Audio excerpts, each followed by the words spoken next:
10. 나답과 아비후의 죽음. 아론의 아들인 나답과 아비후는 주께서 명하지 않은 다른 불 삼아 주 앞에서 분향하다가 불이 나와 그들을 삼켜버리네.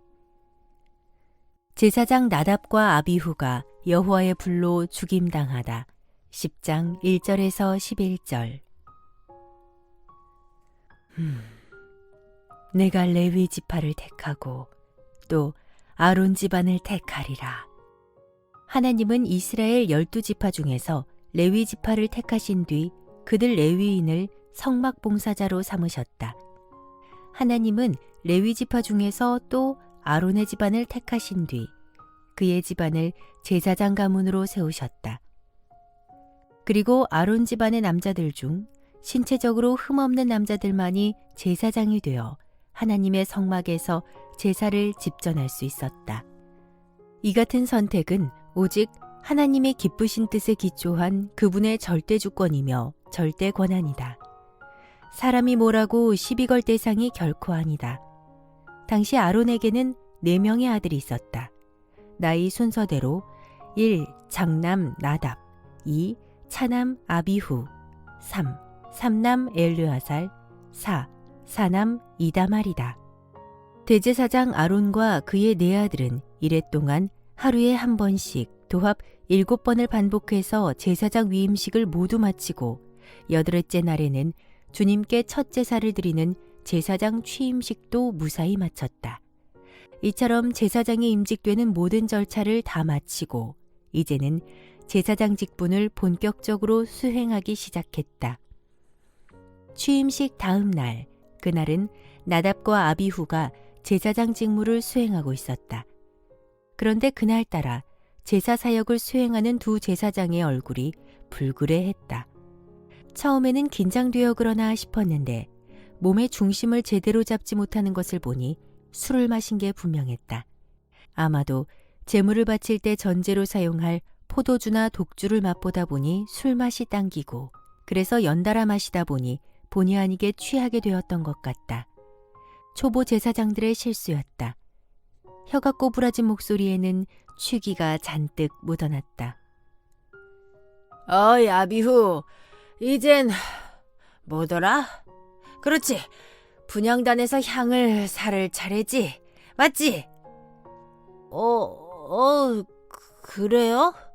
그렇다면 향료에다 향을 사를 불을 담아야 할 텐데. 가만, 하나님이 어떤 불을 사용해야 한다 그랬더라? 형은 알고 있어요? 글쎄다. 이거야 원. 머리가 빙빙 도는걸? 아무렴 어때? 아무 불이나 담아 빨리 향을 사르고 일을 끝마쳐야겠어. 그래요 형. 나도 정신이 없네요. 빨리 마치고 집에 들어가 쉬어야겠어요. 제사장 나답과 아비후는 아무렴 어쩌랴 하면서 자기 향로에다 일반 불을 담아 분향단의 향을 피워 올렸다. 하지만 그들이 사용한 불은 주께서 사용하라고 명하신 그 불이 아닌 다른 일반 불이었다.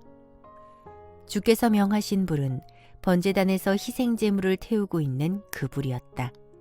제사장들은 성막들에 있는 번제단으로 가서 희생제물을 불사르고 있는 그 불을 취해 향로에 담은 다음 성소 안으로 들어가 그 불로 분향단에서 향을 살라야 했다. 그것이 제사 규정이었다. 그렇지만 거나하게 술에 취한 나답과 아비후는 제사 규정을 무시하고 제멋대로 아무 불이나 향로에 담았다. 번제단 불이 아닌 일반 불로 분향단의 향을 사른 것이다. 그들이 다른 불로 향을 사르고 막 돌아설 때였다. 으악! 2마디의 짧은 비명이 성소 안에 가득 울려 퍼졌다. 하나님의 지상임재 처소인 지성소 구름 사이에서 초자연적인 강력한 불길이 순식간에 그들을 삼켜서 태워버린 것이다. 제사 규례를 무시하고 어김으로써 여호와 하나님의 거룩함을 침해한 죄로 나답과 아비후는 그 자리에서 즉사하고 말았다. 그건 마치 예배를 인도하다 날벼락을 맞아 죽는 모양새다. 그러니 성막들에서 그 광경을 보는 모든 사람들, 특히 가족들의 놀라움은 얼마나 컸을까. 오, 하나님! 모세는 어찌할 바를 알지 못하고 땅바닥에 털썩 주저앉았다. 혈육으로 따지면 나답과 아비후는 사랑스러운 조카들이다. 특히 장남 나답은 아버지 아론을 이어 대제사장 직분을 물려받을 후계자였다. 그런 두 아들이 제사를 우습게 여기다 죽임을 당했으니 모세는 두렵고 황망하여 어찌할 바를 알지 못했다. 모세는 힘들게 일어나 두 아들의 아버지 되는 대제사장 아론에게 말했다. 아니, 이게 어찌 된 일입니까?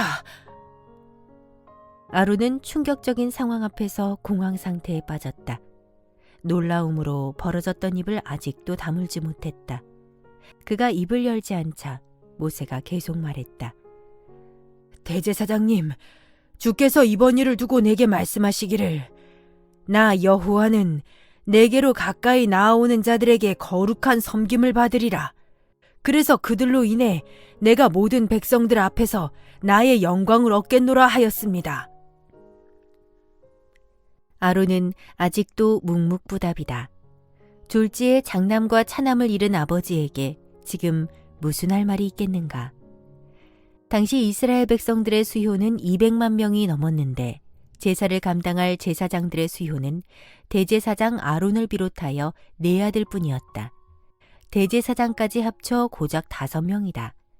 수많은 제사를 처리하기에는 턱없이 부족한 숫자였다. 한 명이 아쉬운 판국이었다. 그런데도 하나님은 제사 규례를 어긴 죄를 물어 5명 중에서 2명을 한꺼번에 처형하셨다.